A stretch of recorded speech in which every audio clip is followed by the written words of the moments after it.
ఆడుకునే పిల్లల దగ్గర ఏమున్నాయని పోయారండి. పచ్చిగా మాట్లాడుకుంటే ఆడుకునే పిల్లల దగ్గర పోయినడు నేను అడుగుతాను, ఆడు ఆవారాగాడా, ఆడు బ్లేడ్ బ్యాచా, గాలికి తిరిగేవాడా, వాడు ఎవడంటే ప్రపంచానికి సైన్స్ చెప్పినోడు ఆడుకునే పిల్లలు ఎత్తుకుపోయాడంటే వీడు సైంటిస్టా సైకోయిస్టా చెప్పండి.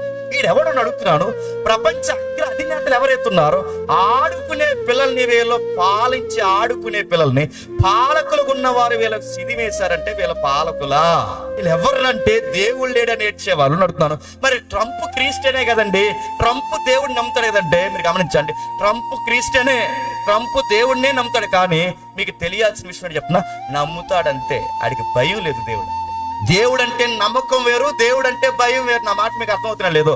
మీరు నమ్ముతారు దేవుణ్ణి, మీరు కూర్చుంటారు సభల్లో, మీరు కూర్చుంటారు, అడుగుతాను అందరం కూర్చుంటాం. కానీ తెల్లారేసరికి దేవుడిని ఎక్కిరించే పని ఏదో చేస్తామంటే కారణం ఏంటి చెప్పిన? నమ్ముతాం కానీ దేవునికి భయపడం. ఆ భయపడం కనుక అసహ్యమైన కార్యాలు చేస్తాం, మేలు చేయని కార్యాలు చేస్తాం. వివేకం లేకుండా దేవుని, వివేకంతో దేవుడిని ఎతకం కనుక భయంకరమైన బొత్తిగా తొలగిపోయి దేవుని ఎదుట చెడు పనులు చేస్తాం. భయం లేకపోతే